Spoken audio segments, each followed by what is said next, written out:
walking innocently in the middle of the market. And after a successful day of begging, he's happy that he can gather this much food in his bowl. He moves forward with a smile, with his eyes set on living a normal life. 14-year-old Pierre Wool, an orphan and a vagabond, moves towards his next location to spend the night. He has a fated meeting with a stranger with a mysterious aura. At once his color faded, and the next moment he witnessed him being in a dark place, all alone. Now, try his best to stand up. He musters up all his strength, but to no avail, and out of sheer despair, he starts to cry as his body shivers. He was back in his memory to recall what happened. Theo Wolf thinks that maybe that man has something to do with him. Thus he ended up here. That man might have some hidden motives, but still, he is overridden with emotions that he did not do that man any wrong, nor does he remember garnering any grudges towards him. Then why is he being held captive? As his question, Pierre Wool loses control over his senses. In this dark room, he cannot even differentiate whether he is awake or not. He does not know how much time has passed. He starts crying again, as feelings of loneliness and fright overcome him. With time, his two worries become evident, as his hunger and worries about retaining his sanity worsen. With each moment, Pierre Wool has overcome the feelings of anger, questioning why he's going through all of this. His condition is fragile, as his eyes are all teared up and his lips all bloodied. But suddenly, he starts feeling better and regains the ability to move his hand, and his breathing is also getting easier. He rejoices as his senses come back to him. He gradually starts to understand his surroundings, so he deduces that he's underground. The sound of water drops reminds him of water, and that he must drink water at all costs. So he gathers all this energy into getting up, as it is a do or die situation right now. He starts crawling and then inches forward little by little, until he eventually comes to a wall. He stops and analyzes the structure, subsequently injuring his finger in the process by sticking it into a crevice. He immediately retracts his finger, puts it in his mouth, and falls back on the ground again. Losing hope, he is exhausted after his efforts are made in vain. As he is lying on the ground, a certain similar-looking person approaches him. He takes a quick glance at him, and to his surprise, he is looking at none other than his own reflection. Pierre Wool is encountered by a figment that resembles. Asks P.O. why he is even trying so hard to survive in this situation. All P.O. Wool could do was look at him in dismay. The figment is only making a mockery of his struggles, and that everything he is doing will go in vain. His situation is straight up laughable. He tries to lure P.O. Wool into a false sense of peace by telling him to give up. But P.O. Wool has other motives and goals in mind. He has his eyes set on surviving no matter the circumstances, and no matter how that figment intimidates him. He will definitely not die like this. His sole purpose to survive is to get revenge on everyone who made him miserable. P.O. Wool wakes up from his sleep and questions whether that encounter was a dream or the start of his insanity. Full of determination, P.O. gets up once more with all of his strength and walks towards the wall again to analyze it. For the second time, he notices that moss is growing on the wall and decides to eat them to survive. His determination to survive makes him eat it all. Once done with the wall as a support, he gets up and starts moving around to examine the surroundings. And so, according to his calculations, it is roughly a 3 by 3 Jenga space. With all this information, he deduces that he is trapped here by someone. Suddenly, something catches his attention. He hears the sound of an iron door. A small portion of it opens, which lets in some light. This startles P.O. He approaches the source of the light and sees the shadow of a hand. That hand places some food in the room, since P.O. can smell the different kinds of food in it. With this, he deduces that more than one person must trap him here, as the number might be over 5. He further deduces that he might not be the only captive here as well, and all of them are also going through the same torture. He does not wait further and eats the food first. After having his fill, his face is brimming with energy. Puel starts training his body within the dungeon. As he has been doing this for the past 4 months at least, has become a daily cycle to receive food from the people outside once a day, although they do not say a single word to him. Gradually with time, P.O. Well gets accustomed to seeing in this pitch-black environment, as he can now finally see the insects crawling on the floor with no lights around. Just as he looks around and rejoices over his new triumph, a snake appears out of a dark spot. It approaches Pierre Wool and coils itself around his arm. He is confused about what is happening, and it bites his forearm within mere seconds.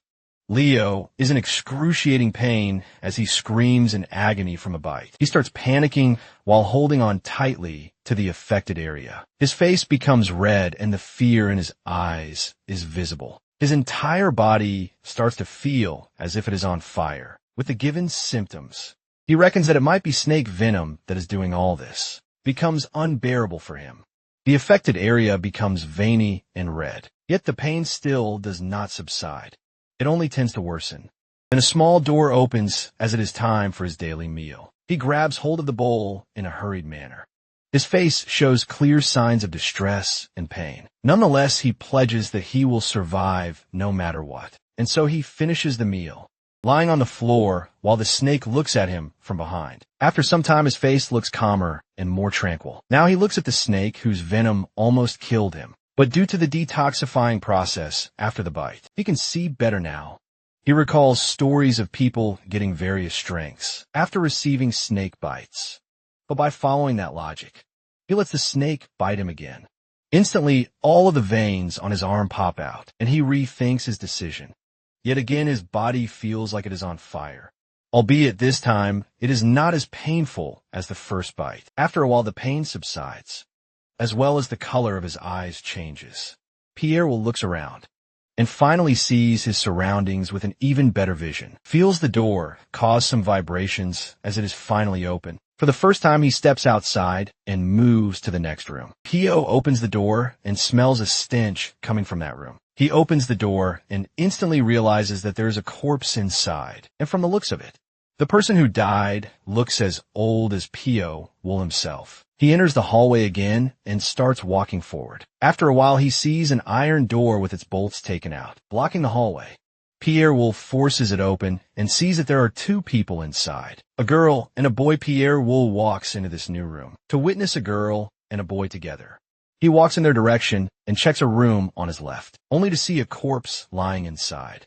The girl asks Pierre Wool who he is and where did he come from, and further adds that the boy, with her and she, are the only survivors in this dark place. Pio judges her from the way her talking, that she is not adapted to the darkness like him. Pio Wool introduces himself and says that he is trapped just like them. The girl exclaims that there are more such places inside this dark place. They then introduce themselves. The girl is So Yeol and the boy is Song Chanwoo. Pio Wool walks past the both of them, citing that there are more places like this. He tells them to follow him.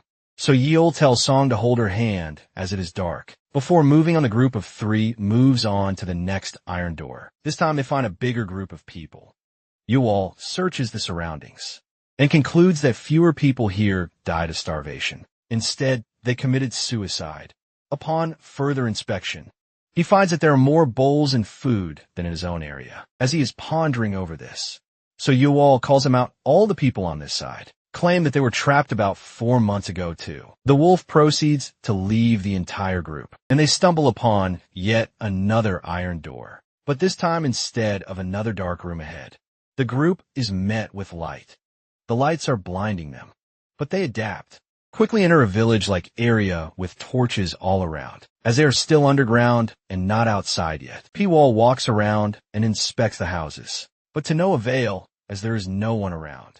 After a quick glance at everything, he understands that these structures were erected in a hurry, as they have the appearance, but no structural integrity.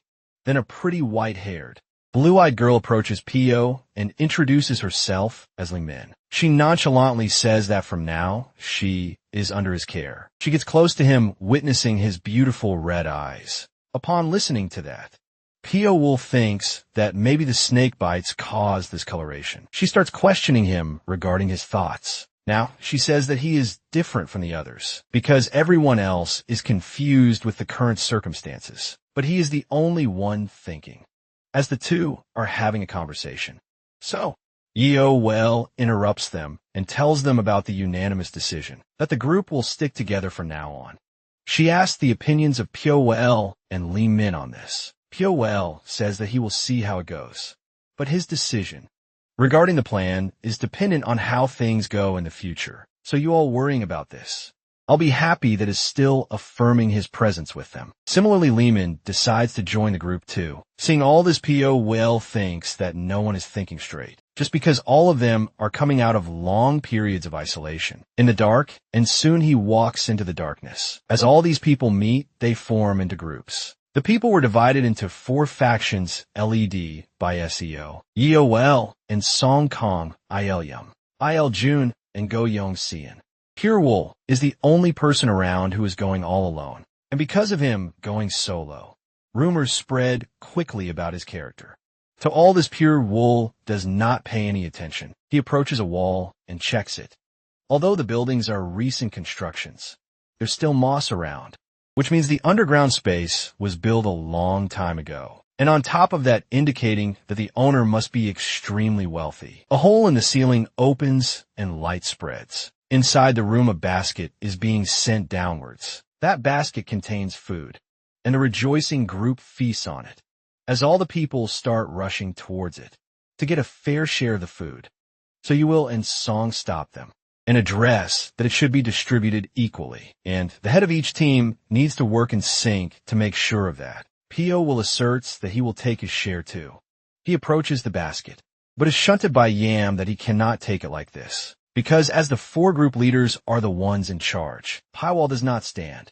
Yeoman grabs his head in rage and smashes it into the ground. Pierre Wool is agitated over his actions, as he chokes him with one hand and grabs his head with the other. The others tell Pierre Wool to leave him alone, and he to none. He strengthens his grip and makes Yeom suffer even more. So Yeol tells Pierre Wool to let go of him, because he has now understood the disparity between the power of the two. Adding to that in a calm and composed manner, she tells him that no one will touch a share of food. Listening to that, Pierre Wool backs off.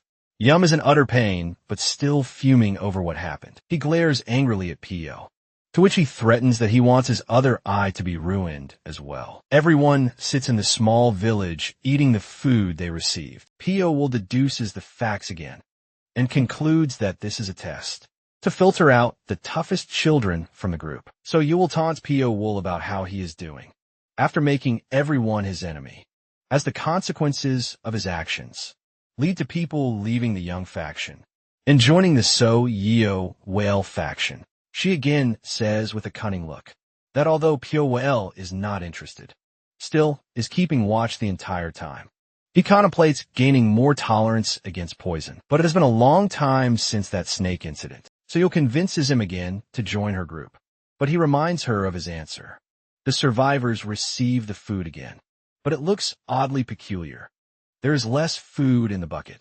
Pierre Wool gets up and says that something is starting. Mac knows him, the frail boy found in the last sector, who made his way through with sheer perseverance. A member of the Soul faction.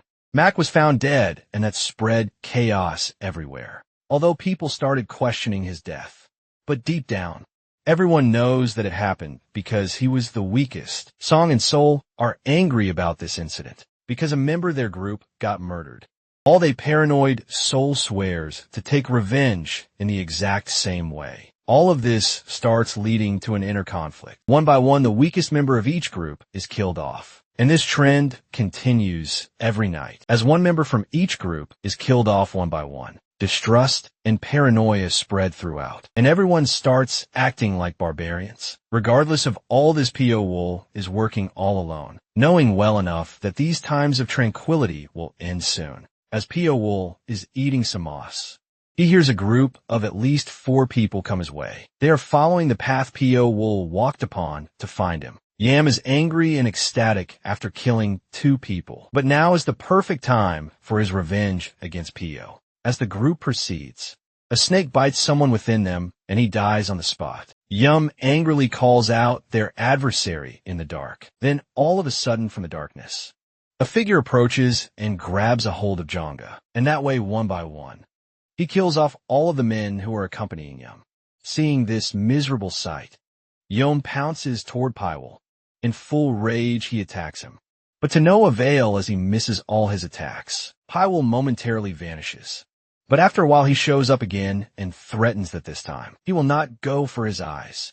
During a threat he receives from Pio, he decides to join forces with Pierre Wool for the greater good. Young tries to manipulate him so that he cannot survive for long against all the other kids. But Pierre Wool does not fall for the flattery Young tries to do. Pierre Wool suddenly attacks him, strikes his chin, and then strangles him.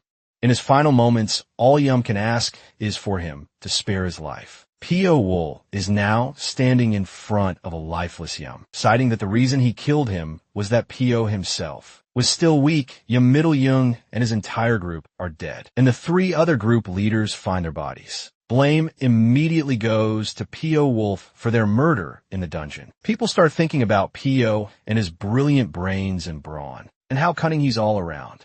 The circumstances here are dire. Eventually, people need to be killed to save the already decreasing ration, to ensure proper survival.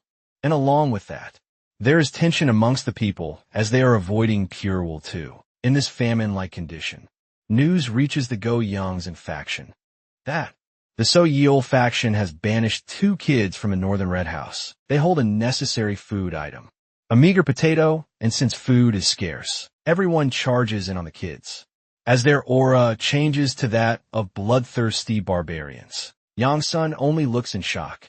The 2 kids were Yongsun and his men into a narrow pathway, with a girl whistling to give some kind of cue.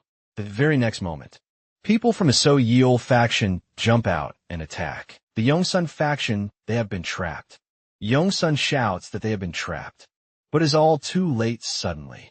Even Yongsun himself is surrounded by these people with wooden bars. Then So Yeol, One and Song show themselves, while being optimistic that they can eradicate this entire group. Yongsun looks at the 2 with utter rage in his eyes, glares at them for a short while, and then calms down, subsequently asking her if she will be satisfied after taking the lives of everyone, to which she replies that if Yongsun takes her stead, he might as well do the same.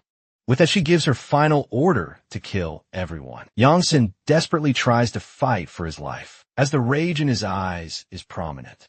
He has killed Pierre Wool is atop a building analyzing everything, and he deduces that the current incident is a battle using terrains, where one must use the buildings for strategic advantage over the other. He further extrapolates that the people who made this want the people to become customary to it, to kill others, and that the huge house might be of a large clan of the Django. That is why barging in recklessly is not an option. The reason everyone is here is because they are tools to be raised as assassins. Members of the Soul faction are gladly discussing the people they killed, and how their leader is the best regarding their survival. Lyman is sitting next to that rejoicing group and silently condemns their action. How can one so nonchalantly kill another person? She cries in shock and disgust.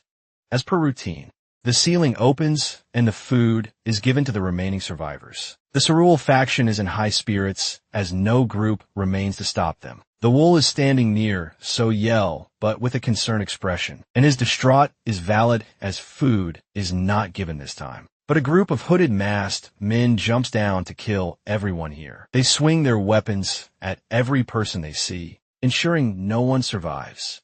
The Wool is aware that this is going to happen, but he did not know the onslaught would be this early off the bat. He tends to lay low in the midst of the violence. Briefly afterward, another group of men shows up. They're wearing robes, and their faces are covered completely with masks, symbols indicating the numbers 1, 2, and 3. PO Well proclaims that these are the ones ordering the violent masked men. One of the 3 orders the violent masked men to stop and introduces himself as the first sword. Furthermore, he adds that everyone here will be managed by him, with no exceptions whatsoever. No one can go against him, as it means certain death, as a person who tries to interrupt him is killed on the spot. The first sword is having a conversation with someone in his own room. Now the first sword says that if poisonous organisms are put together in one jar, they will eat each other to survive. The last organism remaining will hold the most powerful poison. That is indeed the cursed poison. The discussion goes towards the most potent children who survive, and that they should be the most wicked, as well as have the most vital survival instincts. The ones worth paying attention to are So Yeo, as she is leading the most significant group, and to deal with her. They need to demoralize her, or else she might be problematic later. Besides her, Song Xianwu and Kong Il are considered too, as the two are outstanding in martial arts. They talk about Pierre Wool now, as he came from Sector 1 with the worst conditions to dwell in, so he is not to be considered normal. The first sword mentions that only 6 years are left, and the request must be completed before then. He wonders why the captain accepted this request. The condition was to not leave a single trace of the blood shadow group during the assassination attempt. The third sword orders the children to complete an objective. The one who reaches the final house first will receive a 2-hour break as a concession, and the one to reach it last will be tortured. This kind of torturous training goes on for days, as the training is designed to turn them into assassins. Those who cannot endure this training will definitely die presently. So Yoel is seen as a prodigy here with the most exceptional talent. In contrast to her, Pierre Wool is considered an around average talent, as he has not exhibited any extraordinary talent. But still those men tend to keep an eye on him. Pierre Wool is still reading the thunder-splitting cultivation technique, so you will impede him as he has already learned enough of it, and no one is enforcing it upon them too. Nonetheless, she walks away to sleep. Pierre Wool starts meditating. He recalls all the steps one by one, accumulating internal energy and feeling the chi. The instructors and children learned it with another definition, but Pierre Wool is learning it with another aim. He wants to increase the speed and clarity of his thoughts. He also does not want to stand out as being too exceptional or dull. So even during training sessions, he's not showing his true potential.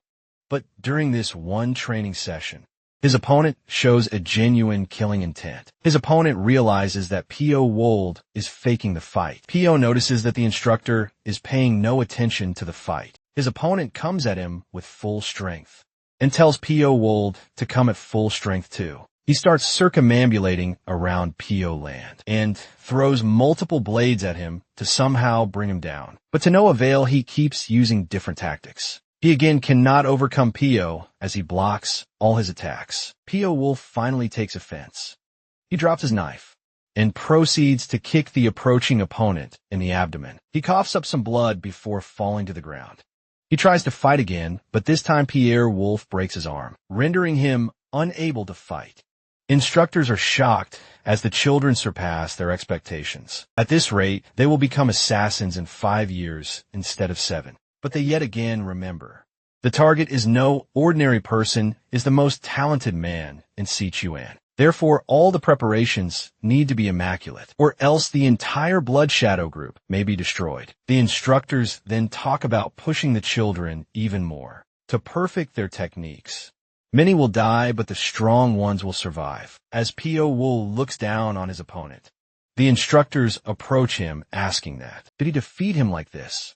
He hesitantly affirms in the very next instance. One of the instructors quickly puts a sword beside his neck. It happens so swiftly that Pierre Wool cannot even fathom its speed. He looks at the instructor with fear of death in his eyes. He starts to think that he did go wrong somewhere. Suddenly, the instructor puts down his sword and tells Pierre Wool that an assassin should never leave any traces. Whatsoever breaking that arm is just letting his enemy know of his fighting prowess. Hio starts gasping for air as soon as the instructor leaves, because he is overcome with fright. Now 6 years have passed ever since that incident. Another training session is underway, as the instructors are searching for the children who have hidden themselves.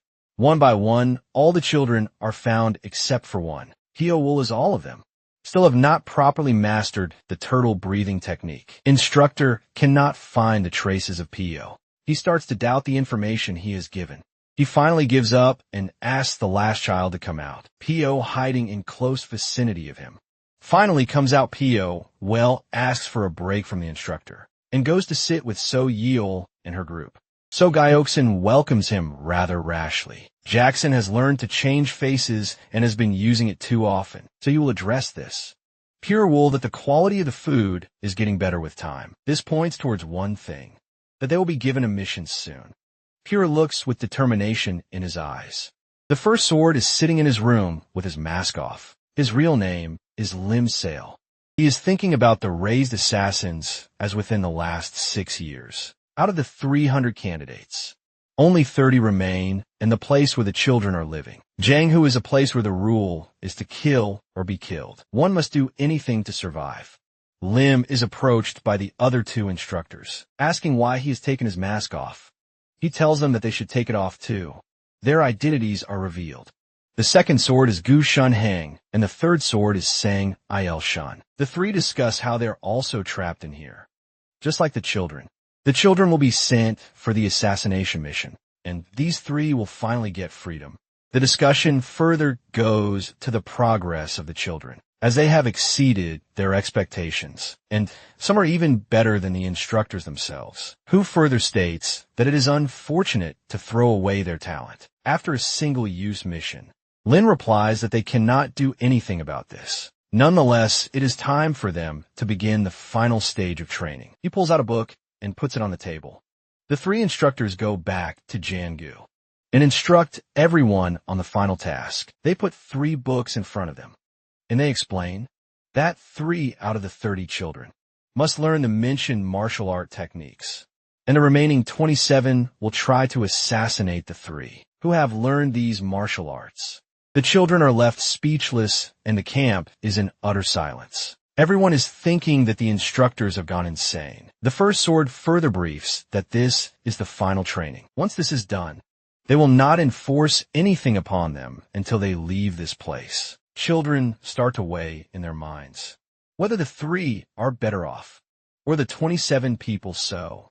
Pierre Wool thinks that the technique will be phenomenal if he learns it, so he raises his hand to become the first one to learn it. So Yao cautions him he is asking for trouble here if he volunteers. Thus the 27 is 3 hunt begins. 2 out of 3 who learn the martial arts are killed. However, they do feel guilty since there is no choice left. Now, they think about the last person left. P.O. no one has seen P.O. for many days now, as the last time he was seen, he was practicing sword fighting with So Yewol. Jackson suggests that they should kill the instructors instead of P.O., but they will not just let the children be, without any precautionary measures. So the children would still be restricted in some manner. With that in mind, they decide to focus solely on P.O. Wool. As they move further ahead, P.O. shows up behind them.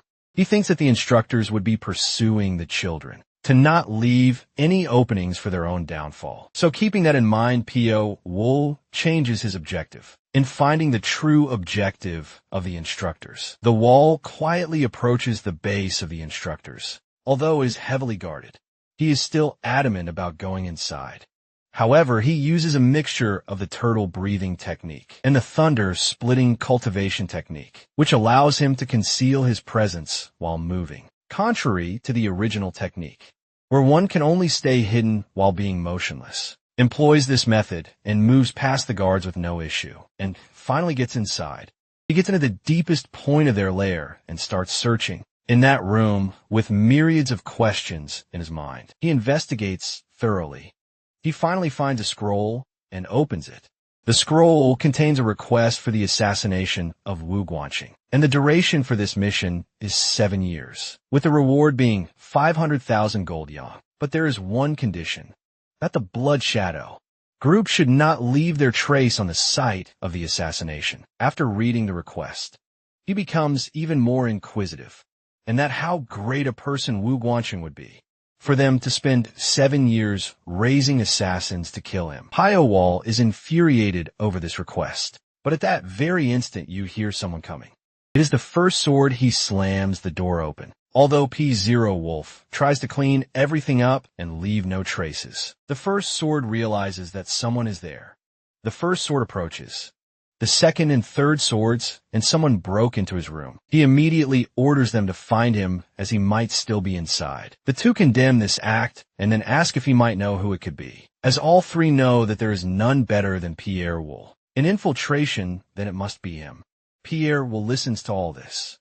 While hiding on the ceiling above these three, the three discuss that punishing him without evidence might lead to the children rebelling against them.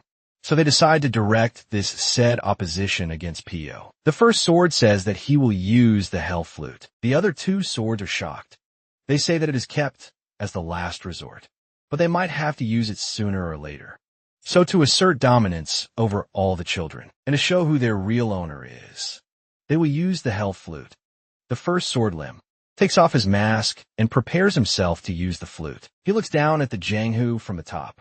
Simultaneously, at the bottom, all the children are searching for Pio, while they're discussing his whereabouts. The hell flute starts playing.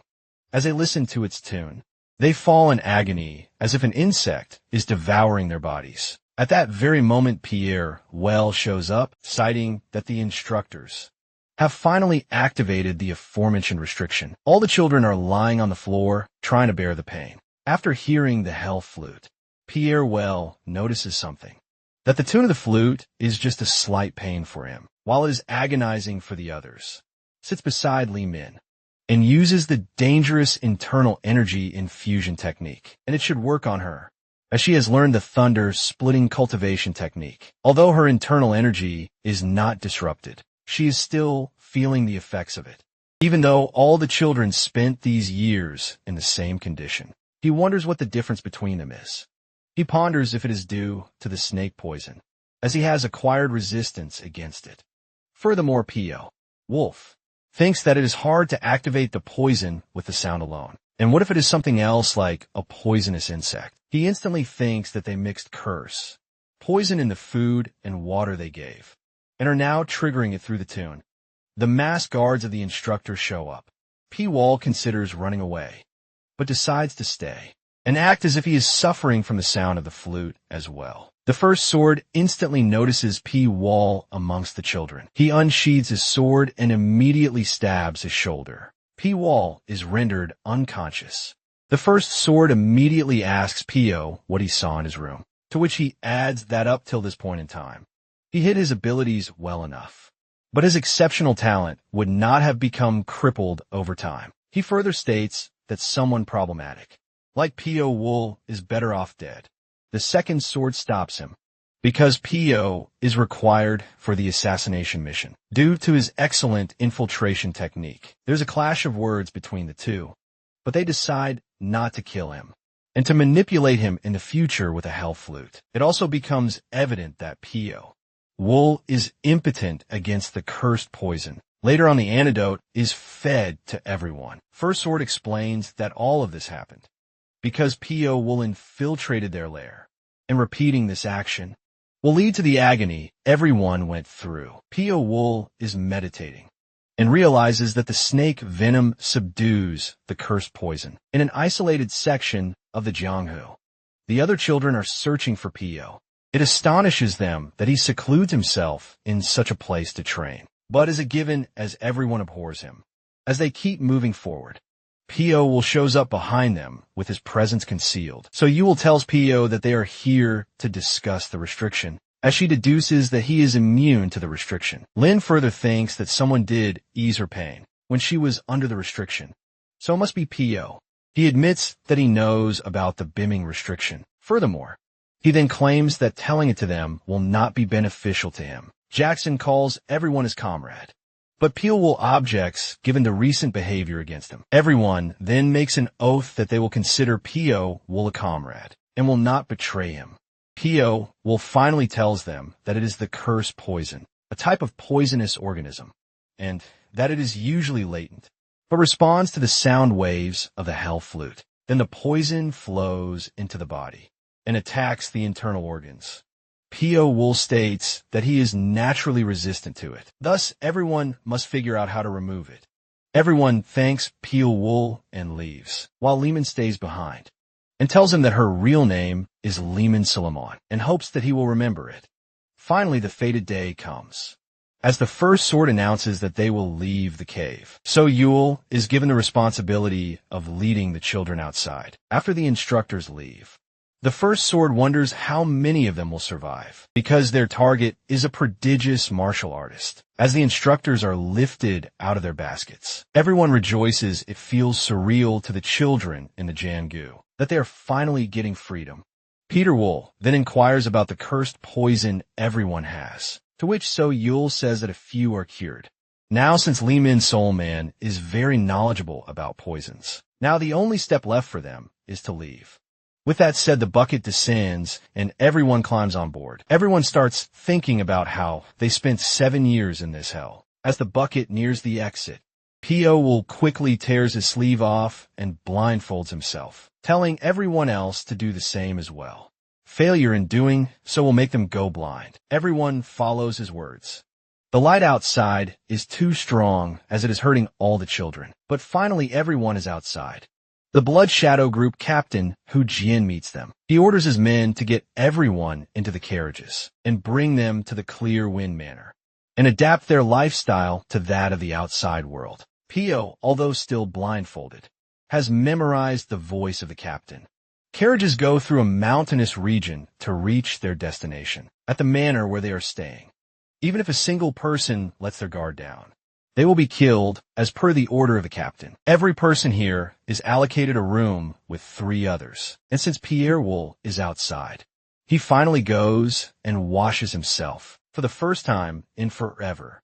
Everyone is relaxing and enjoying the outside world, but the instructors remind them of their mission.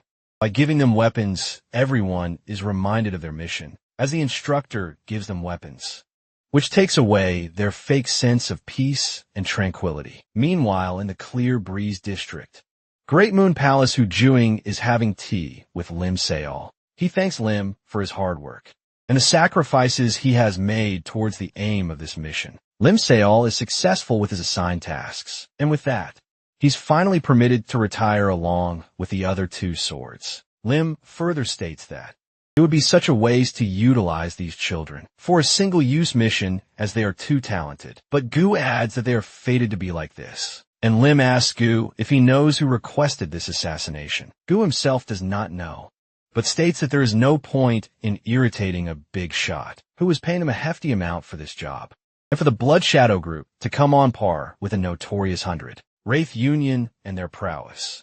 The completion of this request is absolutely necessary. Meanwhile, amongst the children, they are preparing to go on the mission. Pio Wool affirms to Jioxin that he's trembling to an extent. Thinking of it, Gagoxin replies that he wants to go on the mission soon and kills someone people to take off his frustration. An order comes for everyone to come out with their weapons, as they will be secretly moving somewhere. The 4th sword leads all of them between the forest at nighttime. He is impressed as his senior swords have raised the children well, because they do not lack physical prowess. He stops everyone at the cliff's edge and orders them to hide. He then explains the objective to them. They have to climb a mountain and infiltrate a manor, similar to their current residence. And among the buildings inside the Moon Palace is their target. All the children are overflowing with rage and passion, as this location is identical to their underground dungeon, so they know where to attack. At a monastery, a beautiful woman, young Seal Ran, is walking alone in her garden. The Amai sect leader, a boss of the 9 calamities, approaches her and asks why she's alone outside. The leader asks her if Seal still dislikes her, to which she replies that she is inconvenienced by it, because in the current matter, her life is hanging in the balance. So she tries to excuse herself from it.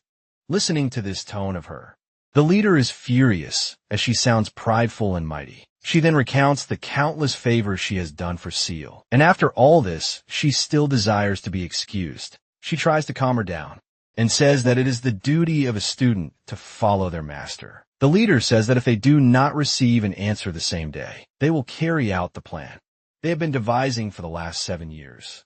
Her actions make sense, as she is under much pressure. Suddenly another woman, Manhwa, comes with news that they have received word from King Shang, that they finally gave them the proposal they are wanting. And due to all this, the fate of the Mei sect lies in the performance of young Seal. She reaffirms to the leader that she will do well. All the leaders can do is look at her with pity. John Wayne asks the leader how they should handle the assassination plan, and she still wonders at the side Pio. He is resting for a short while, but then he gets a bad feeling that something is wrong. One of the assassins in his group is struck with a spear all POW.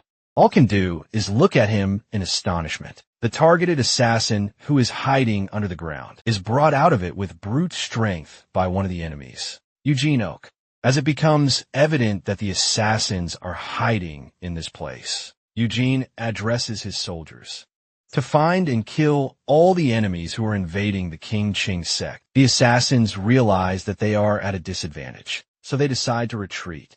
As the Qing Qing sect soldiers are impaling the soil to find the assassins, they blast through one of the holes and decide to regroup after leaving enemy territory. The Qing Qing soldiers look at them in rage and begin to pursue them. And then all of a sudden Eugene throws a spear with all his might, and it impales one of the assassins in midair. Similarly, he kills 3 more assassins by shooting these projectiles. The last one remaining is Pierre Wool himself. Eugene is for Pierre Wool as well. It's a close call, but he deflects the spear by kicking it away. In that very instant, he steadies himself and kicks the spear back in their direction. As everyone is analyzing the thing that passed them, Pierre Wool begins his onslaught. One by one, he kills all the soldiers with only Eugene remaining. Simultaneously, the spear approaches Eugene and grazes his face. Pierre Wool knows that the situation is dire and it will be hard to take everyone head on all at once. So he decides to retreat. Eugene tries to go in his direction, but sees an injured assassin clinging to life. But he kills him, citing that the group invaded the King Qing sect. The Wool is still running towards safety. He has a plethora of questions in his mind regarding the current incident, but he deduces that someone has given their information to the enemy. He also does not see the fourth sword and his henchmen as they retreated before the ambush. The most probable answer to all this is that they want to destroy the evidence of everything. Thus, the assassins are massacred. Suddenly, the army shoots a storm of arrows at Pierre. Some arrows hit Pierre Wool in the chest. The questions still do not leave his mind. Nonetheless, he comes to the conclusion that the Blood Shadow group has abandoned them. So in that case, he decides to survive on his own. As the army spots him after killing some of their men, he jumps into the river to escape. Upon reaching the shore, he starts following some instructions etched into the nearby rocks. The rocks also have blood on them, meaning that person is injured too. And he realizes that this is no mere trap to capture some assassins. From the looks of the pursuers' uniforms, at least 7 different clans are taking part in the hunt. In short, this ordeal does not only involve the Blood Shadow group, but many other clans as well. In the very next moment, Li Min attacks Pierre Wool. When he nearly survives, Li Min is glad to see Pierre Wool safe and sound, but she herself is feeble. As soon as she faints, she is seriously injured. After the current incident, he asks her about the other assassins. She replies that most of them are dead, but the situation of So Yeo Well and Song Chi-Eun Woo is unknown, as they all dispersed. Some of the assassins with Li Min stayed back to save their own men, but that is how most of them got killed. Li Min loses strength and falls in his arms. He lays Li Min down on the ground and informs her that she's going to die soon. Although Li Min is helpless here, she still asks Pierre Wool for help, but he cannot save her nonetheless. Li Min is aware of her condition, but she is glad that she will not have to die in solitude. She asks Pierre Wool to stay with him till her last breath. As she lies on the ground, she thinks that everything is fated to be this way. After facing all the predicaments together, they must die like this. And she questions who is doing all this to them. She wants karma to take place for the person who caused her all this agony. Paul states that it is happening because of Wu Gonsun, their assassination target from the King Qing sect, as the Blood Shadow group is appointed to kill him, which is the reason behind their kidnappings and training. Moreover, since the assassins are useless to the group now, they are now trying to eradicate the children from their own clan. Paul pledges that he will find out who did all this and take his revenge against them. Li Min only expresses her wish for Pierre Wool to survive. Li Min requests for him to say her real name once, Li Su Min, which Pierre Wool obliges him to do. She thanks him but dies the very next second.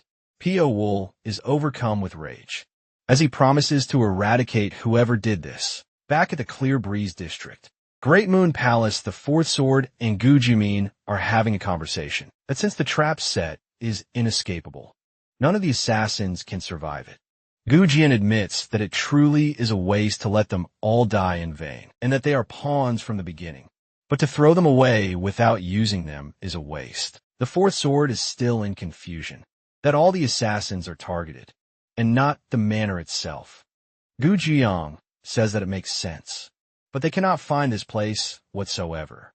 The fourth sword asks him about the identity of the requester, but Gu Jiyang does not tell him, because it is better to prevent the secret of the requester from getting out. Suddenly the fourth sword realizes that the message Gu Jian is holding contains tracking incense, and the very next moment enemies ambush them. They are here to eradicate all the assassins. Gu Jian decides to attack them since they are here to attack him. He unleashes his attack on them and decapitates all the attackers. Shortly afterward, another attack is hurled at them from the outside, and a huge energy blast is shot at them. Life-ending toxic heart Zhang Wu of the IMA sect shows up, and then Gu Jiang realizes that the requester is indeed the IMA sect itself. Gu Jiang has regrets over his past choices, as they caused such a disaster for the group. Nonetheless, he proclaims that even if he dies, he will not die alone. With that said, he charges straight into Zhanghua. Gu Jiang charges the full power towards Zhanghua. While seeing his battle prowess, she determines that such a group cannot be left alone, and they need to eradicate everyone from the Blood Phantom group. Zhanghua pulls out a strong move, and Gu Jiang knows that he will die with this. All his dreams of reaching the top are going to end here, but he tries to strike back again with a distraught effort. With rage in his eyes, he goes on ahead. In the midst of all this, someone cuts his leg off, which distracts Gu, and he forgets that Zhang Wu is right beside him ready to attack. And with all this, Captain Gu Wan is finally defeated. The soldiers look at him in sorrow. An injured Gu looks at the enemy with anger. Now the leader of the Amaze sects shows up. She asks Zhang Vol why did she take so long to eradicate these assassins. Zueyong, lying belly first on the ground, shouts in resentment towards them that the MI sect requests the Blood Phantom group, and yet they are the ones who eradicate the group. As he is shouting, the leader takes her staff and crushes his head and calls him, "You're trash." Meanwhile, in another instance, the first sword, Lim Seol is defeated at the hands of young Seo Ran from the Mei sect. He recalls that she is indeed the talented and beautiful disciple of the elderly master. She budges it off as some rumor. Lim Seol regrets that being an assassin is not worth it, because in the end he is not a match for a disciple of the Mei sect. With that said, he succumbs to his wounds as well. Young Seol Ran walks away and apologizes to the others for coming late. The MI6 soldiers bring the one responsible for leading the assassins to the King Qing Mountains. The fourth sword, the elderly master, interrogates him about how many assassins he has brought to the mountains. He replies that even if he knows, he will stay silent. After everything the Ma sect did to the Blood Phantom group, the Elder Master loses her cool, and she uses an enchantment on him, which makes him tell the number of the assassins. And then she painfully kills him. With that said, she wants to confirm the safety first, so she orders her disciples to kill the remaining 4 assassins. In the area, the Clear Breeze District, Great Moon Palace can be seen under fire and ruins, as the IMESEK leaves it. But the elderly master reminds young Seal Ran of her important task once again, and she must be physically and mentally prepared for it until the date of her marriage is set. She has to be ready for it, as it is all for the sake of her sect. Back in the forest, Pierre Wool is scouting the base of the King Qing sect. He decides to break in from the inside of the base, and with rage in his eyes, he proclaims that he will just become a natural enemy of the Django. In the morning at the King Qing SEC base, someone is leaving to collect herbs, since it is best to have ample amounts of them. The guards fear him well for his objective ahead, as that person is searching for herbs within the forest, is ambushed by P.O. Wool. He strangles the person and puts a dagger on his neck, but does not kill him. He asks if he is but his meatless slash on his thigh. P.O. Wool asks him if he is a disciple of the King Qing sect, and he nods to affirm. Now P.O. lets go of him so that he may answer the questions P.O. has. His name is Dojin, and he is a 3rd-generation disciple of the King Qing sect. Piao Wu then asks him about Wagunseng. He initially denies telling him, but as Piao Wu puts the dagger on his neck, he spews out the information that he is his senior brother and the great star of King Qing. Furthermore, he is the greatest talent the King Qing sect has ever seen. Wagunseng has attained a high level of martial arts here that even the former masters of the sect are teaching him, considering his talent. It makes sense now why the group received 7 years of training. After telling him everything, Dojin wants to run away, but he cannot.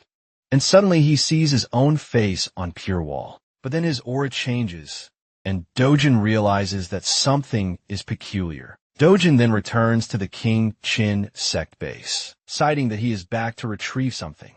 He keeps walking through the village, and at the end reaches the residence of Wu Gunsang. It becomes evident that it is Pio, who has taken the shape and face of Dojin.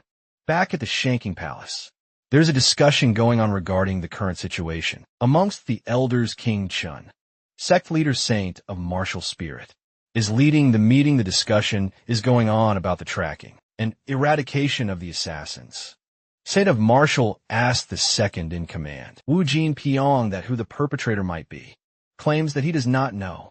Hence his disciples are gathering the information. The greatest sword of King Shan, Saint of martial path, exclaims that they must not let something like this happen ever again, to which Jin Pyong tells them not to worry. The point shifts towards the notoriety of the clan is back in history. They refrained from taking part in the War of Demons and Heavens. The Shaolin Temple, Wudong sect, and Manhwa sect achieved glory after the war, but the King Qing and Imei sect ended up receiving the name of 4 heavenly kings. So to catch up with the other glorified clans, they must fight off all adversaries, and rest assured they will catch up with the others in 10 years. The conversation then shifts to Wu Guanxing, who has secluded himself from the world to focus on his training, with the aim of atonement.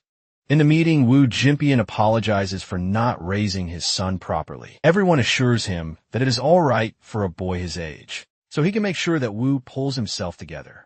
All this still cannot neglect the factor that Wu Guanxing is talented, and if nurtured correctly, he will be on par with the successors of the 3 great powers. The discussion then moves toward the acceptance of the marriage proposal from the Imei sect, and that they accepted it. The bride for Wu Gungsung is the youngest disciple of the Master of Brilliance, and she's a good choice as she possesses both intelligence and beauty. The kingship masters still have their reservations over this matter, as it tends to backfire as well. That is, Wu Jinbian is rejecting the marriage proposal up till now, but it seems like there is no choice left, and they might have to accept things later on. Pio, who has taken the avatar of Dojin, is searching around the premises of the Bright Moon Palace, although it is his first time seeing this. The layout is similar to the one in the underground cave, so Pio is aware of its mapping. Thus, entering it will not be a problem.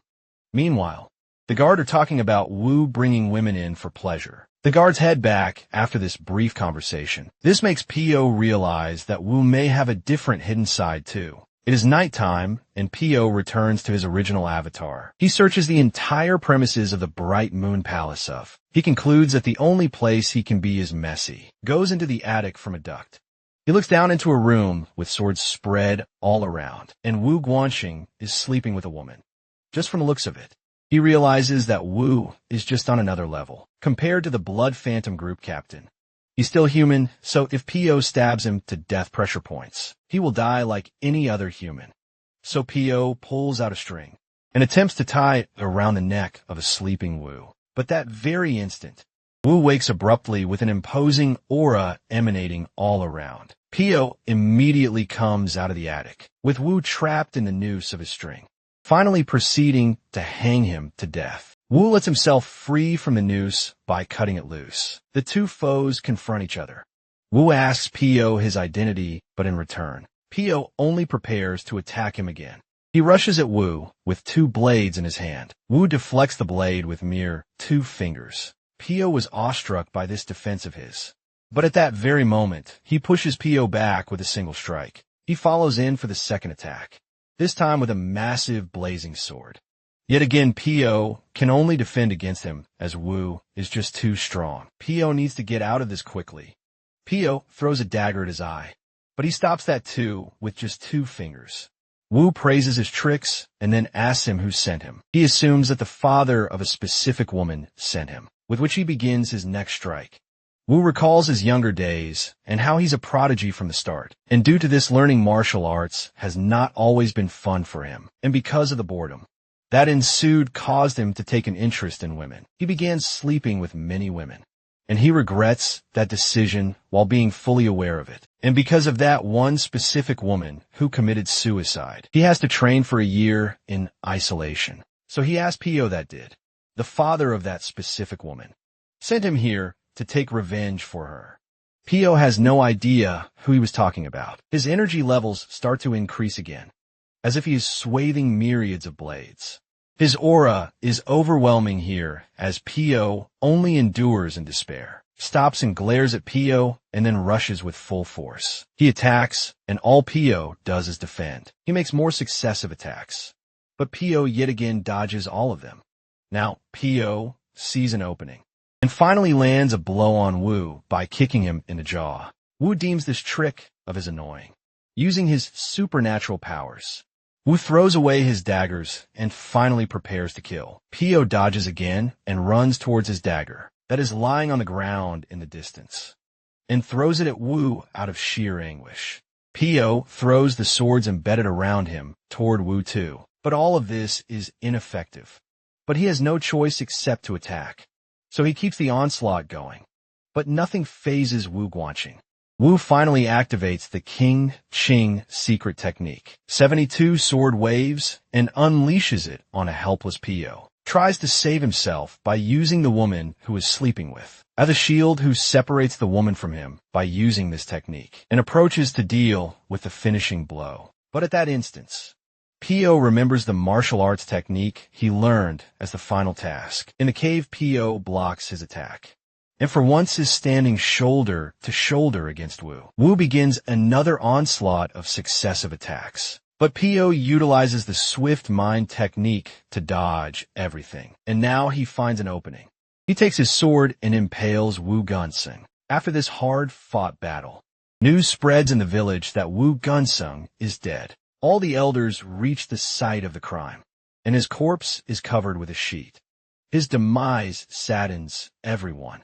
Wu Jinbian is throwing a tantrum over his dead body. The two elders decide to kill the woman who is sleeping, as her bloodline's inferior to his, so that they can protect his as well as their own. Honor Singh of Martial Path proclaims that things have already started, and the death of Wu is bringing dishonor to the sect, but is better to find the perpetrator than sit idle over his death, as someone might be the beneficiary of all this. After some time, some more members of the sect barge to stop the unjust killing of the woman sleeping with Wu Guanxing. Life itself is more important than honor, and that too of a person from their own main sect. The Saint of Martial Path goes ahead and informs that, if the current trend is followed, a Kenshin sect, instead of catching up with the Shelling or Wooding sects, will be reduced to a minor sect. All of a sudden, Wu Jim Piong stands up with rage in his eyes and moves toward that girl, and with his spiteful hatred, blames her for his death as she did not protect Wu Gunsung, that said he kills the girl. The Saint of Martial Spirit reminds him of the murder ruling, but Jim Pion has no other choice, as his son, the hope for the entire sect, is now dead, and as a father, he cannot just let his honor be trampled upon like that. He is prepared to receive any punishment from the saint for the murder of the woman. Back at the MISEK base, everyone is dumbfounded by this news, as they did try to eradicate the assassins, but still they managed to find a way and kill Wu Gunsang. The MISEK leader is fuming, as a marriage proposal holds no value now, since the groom is dead. So her plan to take over the Kinshang sect is ruined. They cannot spare the assassin at any cost. So the leader orders her disciples to take the required men and go to the Kinshang base for their aid, since they have requested it. Even young Seal Ran is feeling sorrow as her husband is dead. Meanwhile, in a nearby field, a farmer is going back to his village.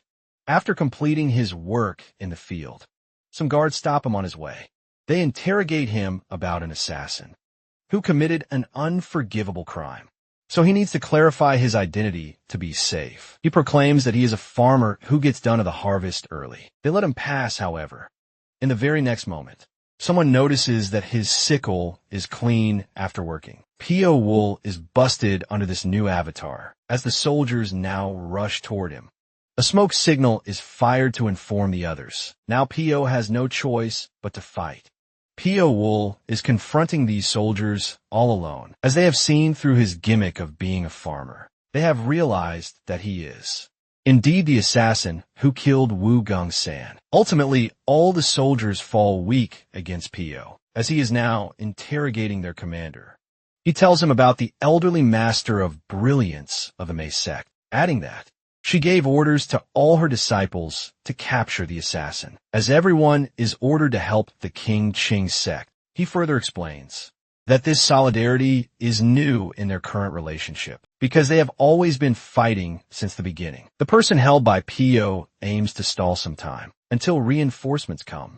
Pio Wool concludes that the Master of Brilliance knows Wu Guanxing, feels inferior towards him, and has the patience to invest 7 years' worth of time for this plan, along with ample money to give to this plan.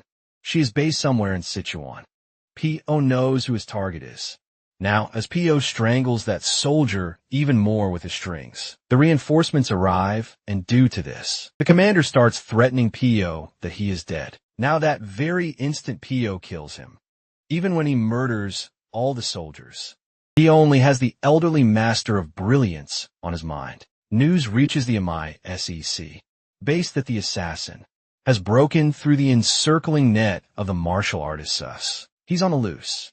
All John Woo can do is worry as the assassin is getting stronger. Rest assured, she says, that they will pursue the assassin no matter what. Yang Seol ran objects to her decision, saying that they cannot capture him like that, because even after implementing the inescapable net, they cannot catch him. So, in a conclusion, his skills far exceed expectations. Chasing him like this would only lead to failure. Young Seal Ram prefers that it is better to predict where he will go, considering she has a rough outline of the location. Furthermore, he is exhausted as well from all the combats, so he will definitely return to the safest location for him, which is the place where he spent his childhood, being raised as an assassin.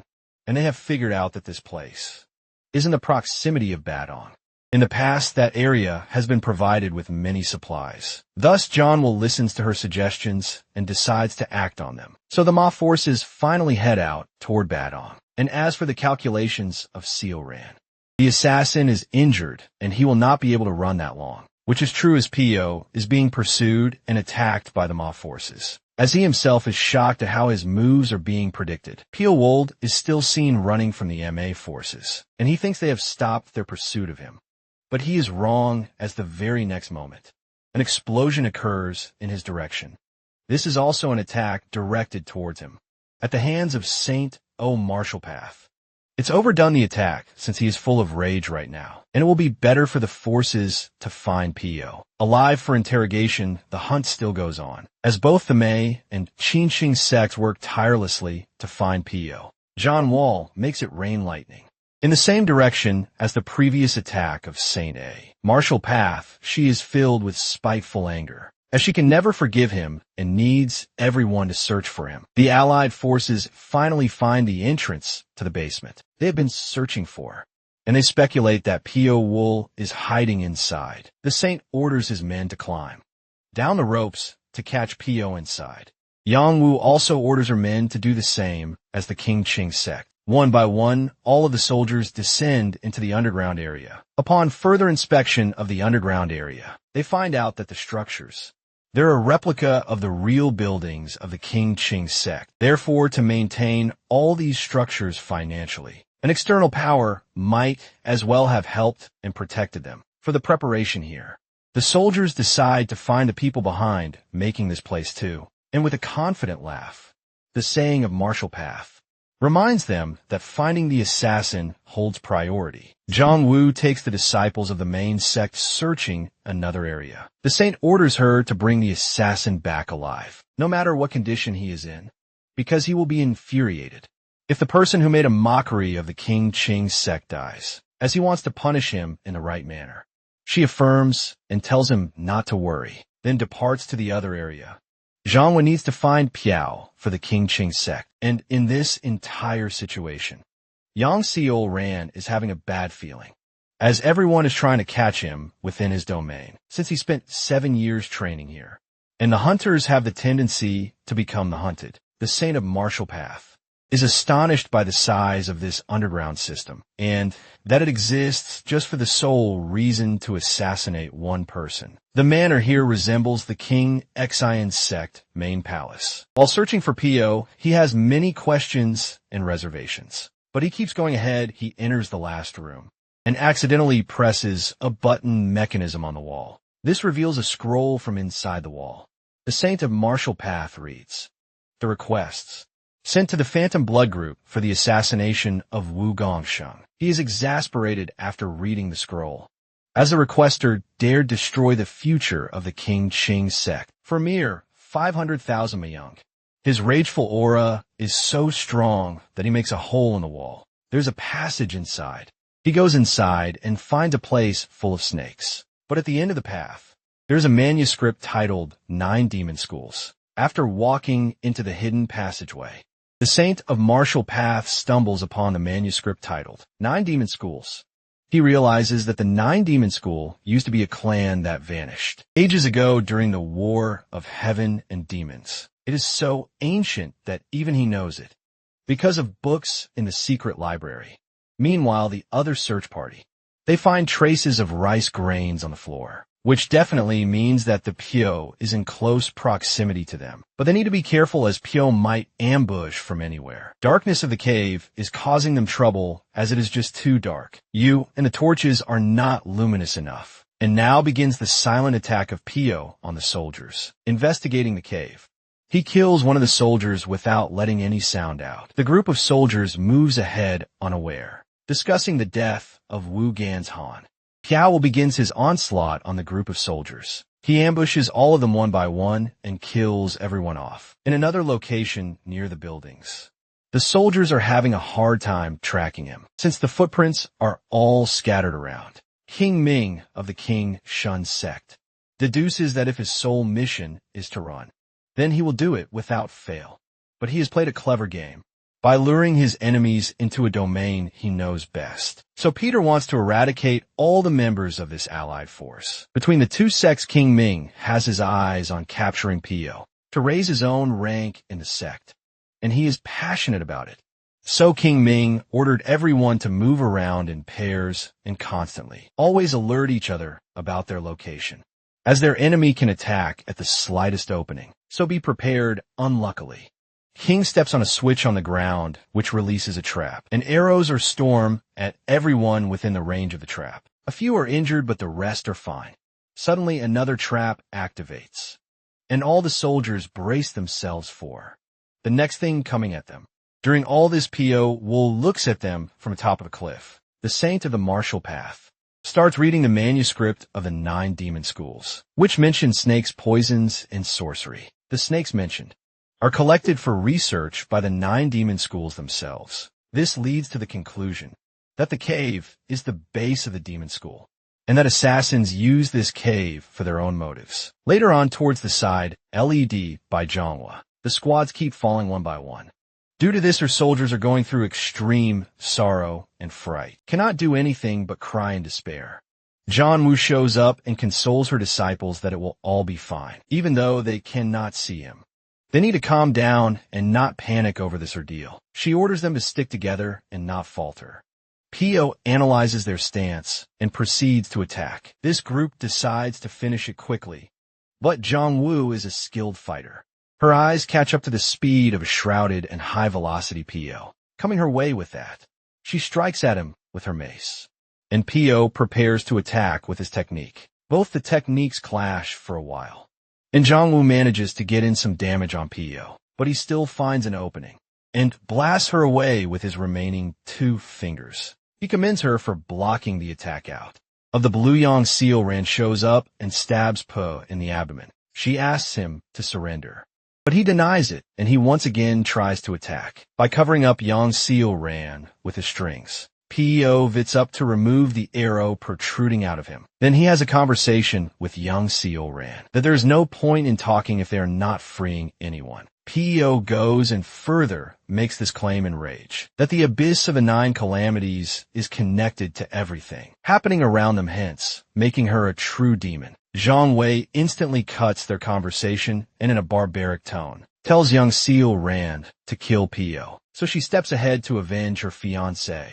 Wu Guanxingyang begins her enchantment, and Pio knows that he is walking towards death if he takes a head-on. As he retreats, another fire blast comes his way. Wiping him off his feet, is smashed into the wall. The Saint of Martial Path breaks through the walls and walks toward Pio, seeing that Pio is still alive. John Wu proceeds to kill him off, but the Saint stops, reciting that he will take care of the matter himself. He approaches Pio and asks if he is the culprit behind the murder of Wu Gansheng. He asks him his motive and says that although he is an assassin, he should know the difference between right and wrong. Then he explains that he was kidnapped as a child and brought here, which makes him void of such contrasting decision-making. And he also makes it evident that he will not mend his ways. The Saint then brings out the letter of request and asks Pio the requester's identity. Pio asks, in a malevolent manner, that maybe the Saint is thinking of the same person, too, as the culprit. King Meng and his men approach the Saint, although fewer than last time in numbers. The Saint gets up and tells Pio that his swift death will be too extravagant for him. So he grabs Pio by the leg and drags him across the floor, addressing that he will make him experience an agony worse than hell. Itself, Pio is carried on the floor with a malicious smile on his face. And he asked himself that if this is his atonement, then who is going to return those 7 years that are wasted? In all of this, the Saint of Martial Path drags an injured Pierre Wool to the secret passageway. He earlier showed up at the surroundings of the passage, are filled to the brim with venomous snakes. He asked Pio again about the identity of the requester, but all he offers is a maleficent smirk. The Saint only looks at Pio with disdain, as he says that Pio is a lost cause, and so his death here is inevitable. Thus the Saint throws him into a pit full of snakes. He orders his men to leave the cave and destroy it quickly. Meanwhile, Pio is atop a sea of snakes, all bruised and battered. The snakes start biting on various parts of his body. His eyes completely turn red, and he mocks his attackers that he will not die here, due to some mere snake bites. His face turns beastly. Steam comes out of his mouth as his body swells up and becomes veiny. All of a sudden, he grabs a snake and eats it up. Over time, Pa does something unimaginable. He eats up all the snakes in the cavern. Not even one is left now. His looks are completely different. His hair is all grown white.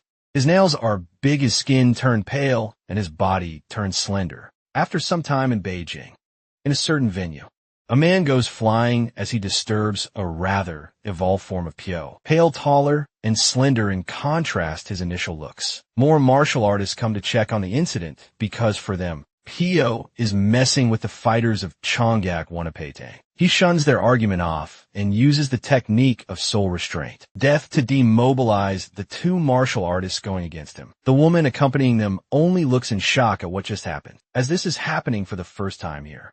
Plus is a completely abnormal incident. So the woman apologizes for the disturbance caused and asks for forgiveness. He tells her that he does not want any disturbance for 3 days. She asks his name, and he answers. Pierre Wool is walking out of the inn, and that woman hands him lunch for his journey. He takes it into parts for his destination. The woman asks her worker about his identity. She proclaims that he is just another random guest, but she corrects her and says that he is indeed a god of death. As the rain pours down, Pierre Wool sits on the windowsill and stares aimlessly outside. After a short while sitting, he starts to think that the world indeed is a nice place. Later he thinks of the unfortunate events of his childhood that he cannot forget even after 7 years. He knows that if he does not break free from the past, he will not be able to move forward. Later he concludes that he must move to Changyu to gain more insight into the Qingjing and Ayamiye sect. Meanwhile, a group of 3 strangers seek refuge from the rain as they bicker with each other. When they manage to find shelter, the girl starts blaming the monk accompanying them, as she gets soaked in the rain because of him. but he argues otherwise as it was instead her fault that they ended up getting lost and are now in this situation.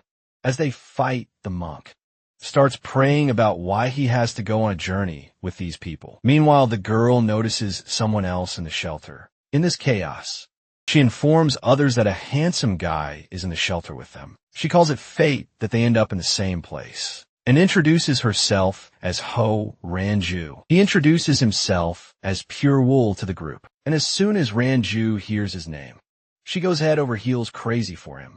Furthermore, Dusa and Hio's son introduce themselves and ask him where he is heading to. Peo replies that he is going to Chongju, so they tell him that coincidentally, they are headed to the same destination as well, and Ranju offers him to travel together. But before he agrees, he draws conclusions about the strangers he just met. At first, they seem like a peculiar group of people, but they're all masters in their respective skills. They can team up anytime, and he wonders if Ranju is their central figure, although she does not look like a leader. Since he goes curious about them, he decides to accompany them. Later that day, they reach the docks to board the ship that leaves in an hour. Ranju asks Peo why he is headed to Chengdu, and he tells her that he's on his way to meet his debtors, from whom he has to collect the debt. He asked Ranju the same question, and she tells him that they are on their way to do business. But Peo is confused as he does not see any merchandise with them. Ranju assures him they can sell something he cannot see. Dusha tries to ask Peo about his clan, but he tells him he does not belong to one, which confuses Dusha. After the ship sails, Peo sits in a corner and starts staring at the ocean. But Ranju interrupts and keeps asking him questions from afar. Dusa and Hio's son wonder if they should let them stay together. Alone for long, as Ranju seems to be swayed by the beauty of Peo, but Dusa thinks otherwise and tells Hio's son that she always calculates her moves, since she is the almighty blood spider. Furthermore, he tells Hio's son that he finds Peo suspicious, but they get interrupted by a scream. He informs people that a pirate ship is approaching them, and they need to gear up to protect themselves. And everyone starts to panic as they hear the news. Dusha takes this opportunity and asks the man if he needs help, but the man gets confused. Dusa and Hel Sung swing in the air and charge at the pirates. They're trying to invade their ship, and after a while they manage to take down every one of the pirates. The man stands there in shock, unable to process the event that unfolded just now. Dusa wraps his arm around his shoulders and tells him that the fee for all this is 500 silver nyongs. Once Hale's son manages to take care of the pirates, Dusa appreciates him, but he does not take the compliment well and asks him to tell Ranju to do this stuff next time. Yusa tells him that she wouldn't listen to him and would only curse him if he ordered her to do this. After mentioning her, they wonder where she has been and notice her in a corner. Pito, all clingy and cute Dusa, starts to get worried about the guy as to what if he fell for her tricks, but soon realizes that only average men get swayed by her tricks. And since Pio is not a normal man, he will not be swayed that easily. He notices his deep red eyes, and he knows that these eyes belong to someone who has endured hardships in his life. Meanwhile, Ranju gets upset with Pio because he is not giving her the attention she needs because she is pretty. But Pio responds that he avoids poisonous flowers, even when they are pretty. This somehow manages to lift up her mood. But Pio has concerns about something else. The only reason these men come forward and show their service in public is to get acknowledged. Pio wonders if Chengdu has conflicts, and how Mei and Qinqing sects would tolerate these conflicts in Chengdu. And he starts to get worried about the situation in Chengdu. After a while, they reach their destination and start on board. The ship group stops at a nearby village to get supplies and tells Pio that they will arrive tomorrow at Chengdu and ask them if he has other plans. Pio tells them that he will stay for a day in the village as he has some things to take care of and tells them that he will meet them a day later in Chengdu. Ranju tries to ask him about his work here, but he denies her requests. Soon they bid farewell to each other and go their separate ways. Afterward, Pio arrives at an inn where everyone starts staring at him. The owner asks Pio if he wants accommodation or a meal, and Pio orders both the first food. His food gets served, and he starts eating it, when suddenly there is a loud thud on his table. It's a guy named Jiang Wulak, who asks Pio whether he is a man or a female, since everyone is confused about his orientation, and he has bet 2 mains with his friends that he is a female. Pio apologizes for his loss as he's about to lose his money, but Zhang asks him to prove his orientation by taking his clothes off. This pisses Pio off, and he flicks a finger in his eyes so hard that he gets knocked off the table. Everyone stands there in shock as he makes him lose his sight with just a flick. Pio tells him that it serves him right, as they are already useless if they don't know what's in front of them. He takes out his stick and stabs it in his other eye. Later, he stabs him multiple times in his face and body and kills him. Later, he faces the crowd and tells them that they should take responsibility for their action. Ho Rang Ju, Du Sa, and Hei Yul Sung make it to the city of Changgu. They realize that the ambience here is rather brutal. Half the people roaming around are carrying weapons, and all this definitely counts as a benefit for them in the long run. After walking some distance, they come to a building where the group meets the Black Cloud Corps, Captain Jiang Moreau. They pay in their salutations. The group sits together and starts their discussion, as most of the discussion is money-oriented. Then Dusa asks if they're going to interfere in this kind of matter, considering it is delicate, although they do not know the reason. But there have been many skirmishes and all-out wars between the sexes of Qinsheng and Ame, and this conflict is the reason that caused a split in all the Jianghu. In Sichuan, furthermore, another massive fight is to be expected soon. Renju thinks about the reasons, but Chang reminds her that it is unimportant for them to think of unnecessary details. Meanwhile, at the inn where Pierre Wool is staying, he starts collecting intel on the internal affairs of Sichuan to be more aware of the sectarian conflict. The owner of the inn guides him to visit the Fire Dragon Ruin on Workshop Street. It is the sect created through the companionship of many artisans of Sichuan. His answers might be answered at that place if he buys a weapon from them first. Pio reaches the venue, and there's a little fray going on between 2 workers there. He asked about the man who got beaten right now. The other man proclaims that he is from the Tang clan, but his fault lies in trying to use the hammer without permission. He further explains that the Tang clan fell into disaster because they have been standing on the side of the demon cult for ages. Their history and glory were then destroyed by someone titled Strongest in History, and due to him, the clan declined and is in its current destroyed state. The Sichuan sects to see this clan as a traitor that betrayed the Sichuan Jianghu. That is why no workshops let Tang clan descendants learn their secret techniques, as they fear the repetition of history. Here the man addresses that this punishment is fitting for their wicked acts of the past. Pio then shows interest in buying a flying sword. The shopkeeper takes him to the back of the shop. He also tells him that due to the chaotic situation in Sichuan, orders have doubled. All the workshops are occupied with making orders. Tang clan descendant Soku is being bullied outside the shop for just using the hammer. The rage and hatred in his eyes are prominent against the bullies. Piu approaches and exclaims that humans truly are worse than beasts. He adds that if Sokyu does not stand up for himself, he will live a lowly life.